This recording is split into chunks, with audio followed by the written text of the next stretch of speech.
ઈડર તાલુકાના બિલેશ્વર મહાદેવ મંદિર ખાતે રવિવારના રોજ ગુરુ પૂર્ણિમાને લઈ મહંત શ્રી પરમ પૂજ્ય શાંતિગીરી મહારાજના શિષ્યોની વહેલી સવારથી જ ગુરુના દર્શને ભીડ લાગી હતી।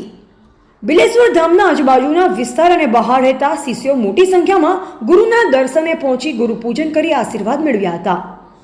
આ પ્રસંગે પરમ પૂજ્ય મહંત શ્રી શાંતિગીરી બાવજી દ્વારા પોતાના શિષ્યોની ઉન્નતિ, પ્રગતિ અને દેશમાં શાંતિ, પ્રેમભાવ જાગે તેવા આશીર્વાદ આપ્યા હતા। આવનાર ભક્તો માટે મહાપ્રસાદનું આયોજન પણ કરાયું હતું। ગુરુ પૂર્ણિમાના શુભ દિને ગુરુ અને શિષ્યના મહિમાનો સુંદર સમન્વય બિલેશ્વર ધામ ખાતે જોવા મળ્યો હતો। અહેવાલ ભાવેશ લીંબચિયા, ઈડર। भगवान भी प्रसन्न होते हैं, इस भाव से दे रहे और कुछ भाव नहीं, हम ये छाता दे रहे इस कारण से दे रहे इसका उपयोग हो जाए सबको, जहाँ छाता में लेके वो आप बरसात में बचे, यही एक विश्वास करते हुए हम लोग ये छाता को दे बांट रहे।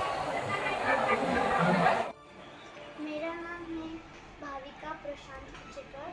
मैं महाराष्ट्र से छत्रपति संभाजी नगर में आ रही हूँ। छत्रपति संभाजी नगर में से आती हूँ और मैं बचपन से यहाँ आती हूँ। मेरे शांतिगिरी महाराज गुरु है और मेरे माता पिता के भी वो गुरु है। मैं उनके सानिध्य में आकर बहुत खुश रहती हूँ। મારું નામ વિશ્વાસ જયંતિભાઈ ત્રિવેદી છે। હું પ્રાંતિજનો રહેવાસી છું। છેલ્લા 20 વર્ષથી આ જગ્યા ઉપર વડિયાવીરે આવું છું। અહીંયા મહંત શાંતિગીરીજી એ મારા ગુરુ થાય છે। ગુરુ પૂર્ણિમાનું મહત્ત્વ મેં અહીંયા આવીને ખૂબ સરસ રીતે જાણ્યું।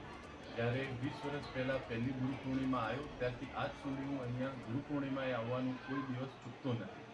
અને અહીં આવ્યા પછી ગુરુનું મહત્ત્વ અને ગુરુનો વ્યાપ, ગુરુ કેવા હોય, ગુરુ કેવા આપણા સનાતન સંસ્કૃતિના એક દંડધર છે એવી અહીંયા પરંપરા જોઈને મને લાગ્યું।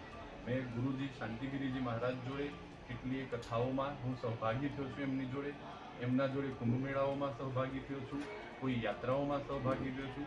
મેં એમની એટલી નિષ્ઠાવાન એમની એક આદર્શ જીવનની એક એવી રહેણી જોઈ છે જે ગુરુ પરંપરાને ખૂબ ઉજ્જવળ અને પ્રજ્વલિત કરે એવી છે।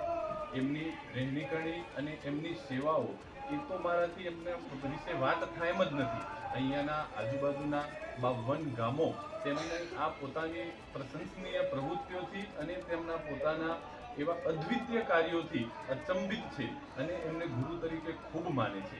અહીંયાનું મહત્ત્વ એમની પોતાની એક પ્રસાદ ખવડાવવો, ભૂખ્યાજન માટે અન્નની સેવા કરવી, ગુરુનું જે જીવન છે એની પરંપરાઓ પ્રમાણે એમને ખૂબ મોટા મોટા વિશાળ ભંડારાઓ, કથાઓમાં ભંડારાઓ, એટલું બધું એમને લોકોની સેવા કરી છે અને એમનો ભાવ હંમેશા ક્યાંકથી દાન લાઈન લોકો માટે દાન વાપરવાનો એમને ખૂબ ઉન્નત અને ઉત્કૃષ્ટ ભાવના રહેલી છે।